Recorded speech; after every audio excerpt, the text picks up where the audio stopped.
Hai, Assalamualaikum warahmatullahi wabarakatuh. Hari ini kami akan membentangkan sebuah kajian analisis yang bertajuk Perubahan Trend dan Corak Pengundian. Ahli kumpulan terdiri daripada saya sendiri, Ajmal Ihtisham bin Ahmad, rakan-rakan saya, Hakimi bin Azizi, Muhammad Fahmi Anwari bin Muhammad Saiful Anwar, Muhammad Hani Shiman bin Azman dan Muhammad Iqbal Saifuddin bin Ibrahim. Baiklah, kita akan mulakan kajian ini dengan pengenalan iaitu politik di Malaysia. Yang pertama, demokrasi berparlimen. Negara kita Malaysia adalah negara yang ditadbir dan diperintah menggunakan sistem demokrasi berparlimen, iaitu Seri Paduka Baginda yang di-Pertuan Agong sebagai Ketua Negara Malaysia. Seterusnya, Perlembagaan persekutuan telah digubal dengan ketetapan-ketetapan sedemikian. Berbahagian kuasa di antara tiga cabang kerajaan, iaitu perundangan, kehakiman dan eksekutif adalah salah satu keperluan sistem demokrasi berparlimen. Negara Malaysia juga negara yang beroperasi di bawah kerajaan persekutuan yang demokratik. Kesemua negeri di Malaysia iaitu Pahang, Selangor, Kelantan, Terengganu, Perak, Perlis, Pulau Pinang, Melaka, Johor, Negeri Sembilan, Sabah dan Sarawak telah menyokong idea penubuhan negara Malaysia berdasarkan klausa ini. Menurut Perlembagaan Malaysia, setiap negeri berkenaan telah menyerahkan sebahagian kuasanya dalam bidang seperti hal ehwal luar negara, pendidikan, kewangan dan pertahanan kepada kerajaan persekutuan. Beberapa perkara telah diserahkan kepada negeri untuk pentadbiran dan setiap negeri mempunyai kuasa untuk berbuat demikian. Selain itu, sistem raja berperlembagaan. Perlembagaan Malaysia memberikan Yang di-Pertuan Agong, Raja-Raja Melayu di 9 buah negeri dan Majlis Raja-Raja kuasa untuk menegakkan hak dan tradisi orang Melayu serta mengawasi pentadbiran agama Islam. Dan yang terakhir iaitu politik Malaysia. Hal ini ia telah memainkan peranan penting dalam pertubuhan negara. Parti politik ialah sekumpulan orang yang berkongsi ideologi politik. Sebahagian daripada mereka telah berjuang untuk kemerdekaan dan wujud sebelum kemerdekaan lagi, contohnya UMNO, MCA dan MIC. Penubuhan dan pergabungan parti politik adalah berdasarkan prasangka kaum. Kerajaan persekutuan atau negeri boleh ditubuhkan oleh parti politik dan yang memenangi majoriti kerusi di Dewan Rakyat, Parlimen atau Dewan Undangan Negeri. Setiap parti politik masing-masing mempunyai ideologi dan maklumat tersendiri. Objektif utama untuk menubuhkan kerajaan supaya falsafah mereka menjadi dasar rasmi dan diikuti oleh rakyat umum. Secara tidak langsung, kepelbagaian etnik Malaysia telah meningkatkan iklim politik negara. Baiklah, bagi objektif kajian, terdapat dua objektif kajian, iaitu yang pertama, mengkaji pembangunan politik Malaysia, yang kedua, mengkaji trend pengundian pada pilihan raya PRU ke-15. Yang pertama, mengkaji pembangunan politik Malaysia. Pembangunan politik merupakan perubahan berencana yang melibatkan perubahan dalam tadbir urus negara daripada cara lama kepada cara baru dan yang terkini. Perubahan berencana dalam pembangunan politik di Malaysia melibatkan pelbagai aspek.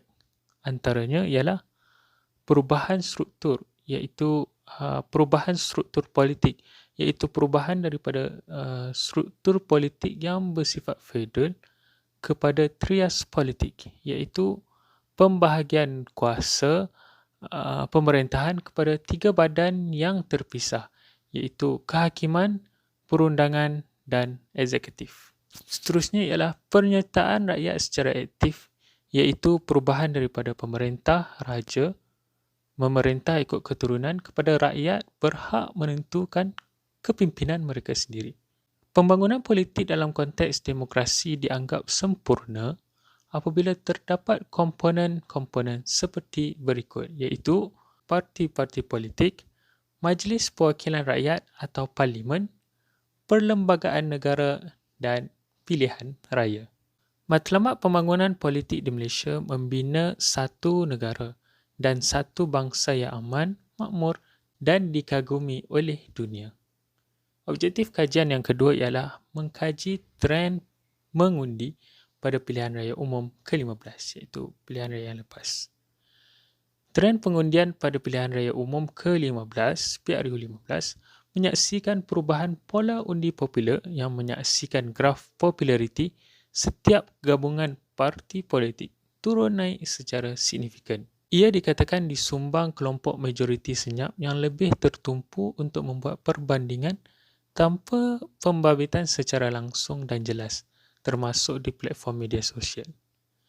Keadaan itu antara lain dikatakan turut dibayangi faktor penolakan terhadap parti atau calon tertentu, selain didorong sentimen diketengahkan sepanjang tempoh berkempen. Itu merupakan objektif kajian. Seterusnya, saya akan menyerahkan kepada rakan saya yang lain. Baiklah, saya Muhammad Hanis Iman bin Azman akan menyambung perbincangan di bawah tajuk sorotan kajian lepas. Antara tajuk kajian yang dilaksanakan oleh Junaidi 2021 yang bertajuk Impak Persempadanan Semula Bahagian Pilihan Raya terhadap Pola Pengundian dalam Pilihan Raya Umum ke-14 di kawasan Dun Kaduk dan Melur, Kelantan. Antara metod yang digunakan pakai di dalam kajian ini adalah kualitatif dan kuantitatif. Dan antara dapatan kajian yang diperoleh oleh pengkaji dalam kajian ini adalah terdapat 4 implikasi, iaitu yang pertama, terdapat perubahan kedudukan daerah mengundi dan lokaliti dalam kawasan bahagian pilihan raya. Kedua, perubahan bilangan pemilihan. Ketiga, peningkatan dalam urusan bantahan ke atas daftar pemilih. Dan yang keempat, kesan dalam 2 keputusan pilihan raya. Baiklah, seterusnya antara sorotan kajian yang kedua ialah di bawah tajuk media, isu dan tingkah laku pengundi dalam pilihan raya umum ke-14. Satu kajian awal. Antara nama pengkaji yang mengkaji tajuk ini ialah Nurul Naimah 2019. Dan antara objektif kajian tersebut adalah untuk melihat pengaruh media sosial terhadap gelagat pengundi PRRU generasi ke-14. Dan antara metod yang digunakan dalam kajian ini adalah borang soal selidik. Dapatan kajian yang diperoleh ialah media sosial telah mengubah landscape politik negara dan telah menyemarakkan fenomena pendemokrasian maklumat digital dengan lebih mudah dan pantas berbanding media tradisional. Baiklah, kita bergerak kepada sorotan kajian yang seterusnya. Di bawah tajuk tingkah laku pengundi dan pilihan politik di kawasan Parlimen Pasir Mas, Kelantan. Dan pengkaji yang mengkaji tajuk ini ialah Junaidi pada tahun 2017. Antara objektif yang dipertekankan dalam kajian ini ialah untuk mengetahui lebih lanjut tentang pilihan politik, pengaruhnya terhadap proses pilihan raya di Kelantan. Antara metod yang diguna pakai dalam kajian ini ialah kepustakaan, pemerhatian soal selidik, dan antara dapatan kajian yang diperoleh oleh pengkaji dalam kajian ini ialah pengundi di Parlimen Pasir Mas adalah berdasarkan pilihan rasional dan bukannya faktor sosiologi dan pengenalan parti. Seterusnya, kajian yang keempat. Antara nama pengkaji yang mengkaji kajian ini ialah Junaidi pada tahun 2012 di bawah tajuk pengaruh gerrymandering terhadap pola pengundian di kawasan Dewan Undangan Negeri Dun, Kajang dan Bangi, Malaysia. Antara metod yang diguna pakai dalam kajian ini ialah sumber prima dan sumber sekunda. Dapatan kajian mendapati bahawa kesan dan pengaruh gerrymandering, persempadanan semula kawasan pilihan raya terhadap keputusan pilihan raya yang menyebelahi pemerintah umumnya hanya bersifat sementara sahaja. Baiklah, seterusnya. Tajuk kajian pola politik kaum dalam pilihan raya umum ke-13, kajian kes negeri Selangor. Dan nama pengkaji yang mengkaji kajian ini ialah Muhammad Hazim pada tahun 2015. Antara objektif kajian ialah bagi mengkaji tsunami politik yang berlaku. Kemudian antara metod yang diguna pakai di dalam kajian ini ialah kuantitatif, berasaskan data kuantitatif yang diperoleh daripada laporan keputusan pilihan raya umum PRU 2008 dan juga PRRU 13 2013 di negeri Selangor. Dan dapatan kajian yang diperoleh ialah pengundi di kawasan bandar cenderung menyokong PR. Itu masyarakat Cina di Selangor kebanyakan yang mengundi pembangkang. Baiklah. Seterusnya, jom kita beralih kepada analisa dan perbincangan. Baiklah. Sekarang saya akan menghuraikan tentang demografi pengundi pada PRU yang ke-15. Baiklah. Pilihan Raya Umum yang ke-15 yang diadakan pada 19 November 2022 yang lalu, sebagaimana yang diwartakan oleh Suruhanjaya Pilihan Raya iaitu SPR, mempunyai pengundi berdaftar seramai 21,173,638 orang dengan pecahan pengundi biasa iaitu sebanyak 20,905,366 orang. Pengundi pos pula 2,741 orang dan pengundi awal seramai 265,531 orang. Baiklah, seperti mana yang kita dapat lihat di dalam graf tersebut, negeri Selangor merupakan negeri yang mempunyai pengundi berdaftar yang paling tinggi di Malaysia iaitu sebanyak 19.05%. Manakala diikuti oleh negeri Johor iaitu sebanyak 13.40%. Seterusnya negeri Kelantan iaitu sebanyak 13.34%. Dan kita juga dapat lihat di dalam graf ini, negeri Perlis merupakan negeri terkecil mempunyai pengundi berdaftar iaitu sebanyak 1.34% sahaja. Diikuti negeri Melaka sebanyak 3.43% dan negeri Sembilan iaitu sebanyak 4.44%. Baik, kita teruskan dengan bilangan pengundi. Di sini kita dapat lihat bahawa bilangan pengundi bagi wanita adalah lebih tinggi daripada bilangan pengundi bagi kaum lelaki, iaitu wanita sebanyak 50.17% dan lelaki 49.83%.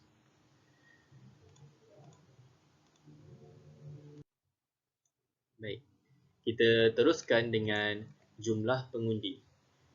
Untuk pengetahuan semua, jumlah keseluruhan yang mengundi adalah sebanyak 21,173,638 pengundi yang telah berjaya mendaftarkan diri secara automatik untuk mengundi.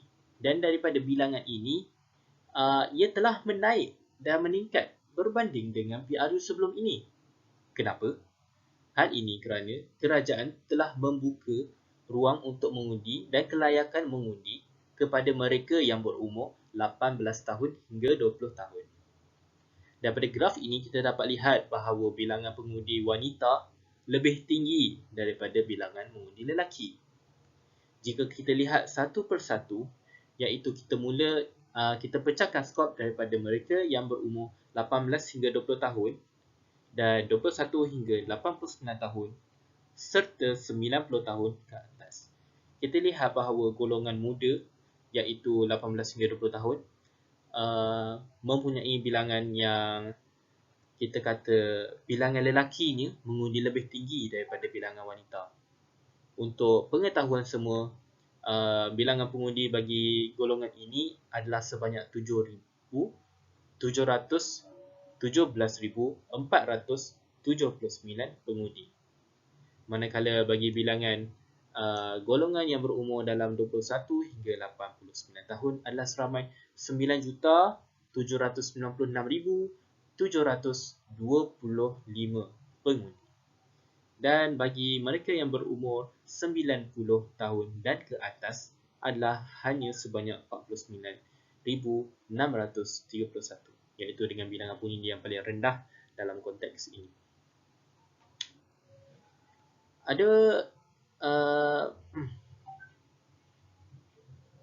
dalam satu artikel yang ditulis oleh Ziauddin mengatakan bahawa pengaruh terhadap undi 18 ini untuk berkenaan dengan undi 18 terhadap PRU15. Pada awalnya, dia menyangka bahawa undi 18 ini akan memberikan satu impak yang sangat besar dalam satu pilihan raya. Namun, setelah membuat kajian dan beliau mendapati bahawa kadar yang keluar mengundi ini tidak seperti yang dijangkakan dan tidak memberikan keberkesanan yang sangat jelas dalam satu undian itu. Namun, dia berpendapat bahawa undian 18 ini sangatlah bagus. Kerana apa?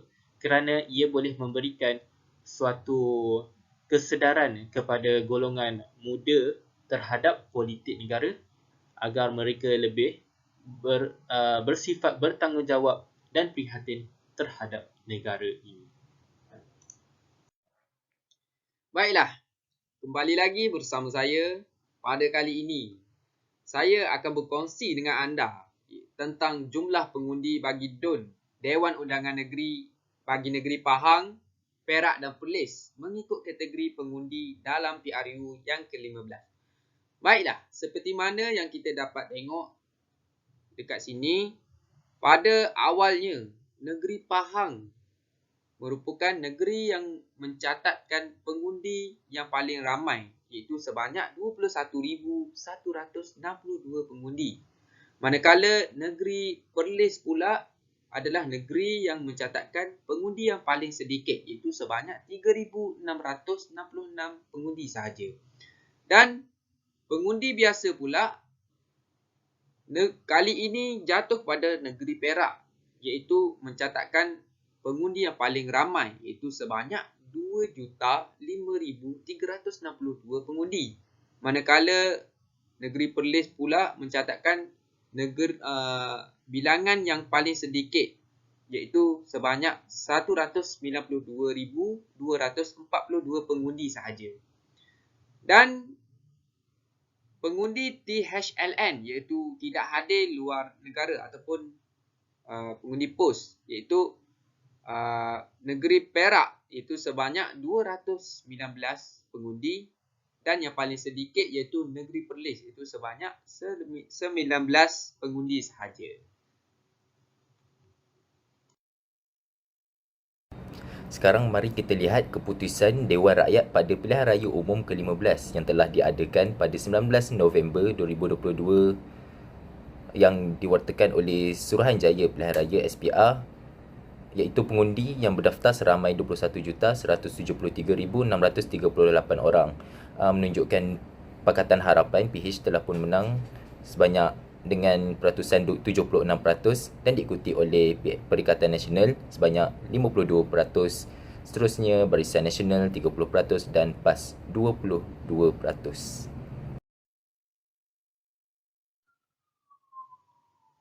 Baiklah, saya akan menyambung perbentangan di bawah kata kunci undi rosak. Data dan kajian menunjukkan setiap negeri mencatatkan kewujudan undi rosak. Maka mari kita lihat beberapa data daripada setiap negeri berkaitan dengan undi rosak. Antaranya negeri Perlis mencatatkan sebanyak 2,081 undi rosak. Kemudian negeri Kedah mencatatkan 11,940 undian rosak. Kemudian kita beralih kepada negeri Pulau Pinang yang mencatatkan sebanyak 9,827 undi rosak. Kemudian negeri Terengganu yang mencatatkan sebanyak 7,199 undi rosak. Undi rosak diperoleh daripada daerah-daerah bagi sesebuah negeri. Apabila dicampurkan undi rosak tersebut, maka terhasillah data-data undi rosak bagi setiap negeri. Baiklah, antara harapan yang perlu dititik beratkan di dalam kajian ini serta data ini ialah semua pengundi, semua rakyat Malaysia yang pergi mengundi sewajarnya menitik beratkan cara serta kaedah yang telah ditetapkan oleh pihak berwajib mengenai cara pengundian. Kerana kaedah pengundian yang dilaksanakan menentukan pemimpin kita. Sekiranya tersilap kita melaksanakan kaedah pengundian, cara pengundian, maka ia akan menjejaskan bilangan pengundian dan secara tidak langsung menyebabkan parti atau kerajaan yang kita ingini tidak berjaya duduk di tampuk pemerintahan. Baiklah, rumusan untuk kajian ini. Kesimpulannya, undi 18 tidaklah menimbulkan perubahan yang ketara dalam pilihan raya umum yang ke-15 ini. Namun, perkara ini dapat membantu sedikit sebanyak kepada mereka agar dapat mengambil berat mengenai tanggungjawab kepada negara dan bangsa. Kejayaan negara kita pada masa lalu dan perpaduannya boleh dikaitkan dengan kesanggupan individu berbilang kaum untuk bekerjasama, berkongsi kuasa dan mencapai persetujuan politik. Dalam beberapa cara, transformasi mencerminkan pembangunan demokrasi dan politik di kalangan rakyat Malaysia.